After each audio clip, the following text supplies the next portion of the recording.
This morning, there is a disabled Italian cruise liner, which is still a day away from safety in pirate-infested waters off the coast of Africa. Helicopters are dropping food to more than 1,000 passengers and crew on the Costa Allegra.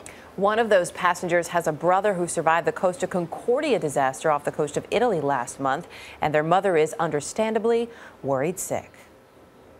It was a nightmare that we didn't think we'd have to relive, especially within 6 weeks. So we've classed ourselves as very unfortunate. The issue of cruise ship safety has made it all the way to Capitol Hill this morning, where a House committee will hear more from survivors of last month's tragedy off the coast of Italy. Whit Johnson is on Capitol Hill this morning. Whit, good morning. Erica, good morning to you. That disaster aboard the Costa Concordia last month has put cruise ship safety in the worldwide spotlight. And with 12 million Americans traveling on cruise ships each year, lawmakers want to make sure something like that does not happen again. Emily Lau and Benji Smith just 2 weeks before the Boston couple boarded the Costa Concordia, a honeymoon cruise that turned into a nightmare on January 13th. We felt like we're going to die.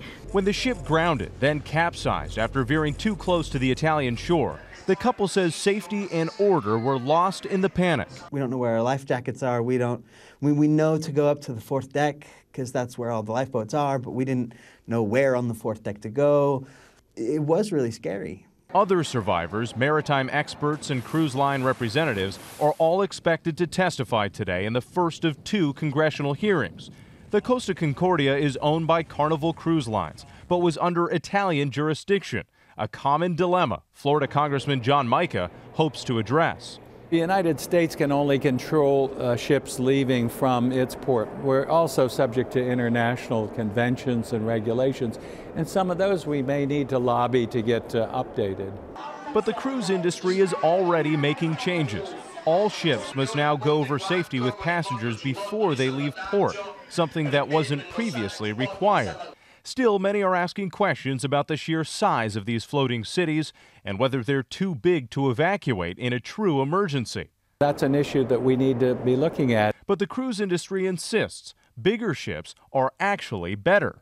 The technology that you can apply to address safety issues is much greater on a bigger vessel. Some survivors remain unconvinced and hope the hearings on Capitol Hill will lead to real solutions. I'd like to hear them say that they're going to fix their mistakes rather than making excuses.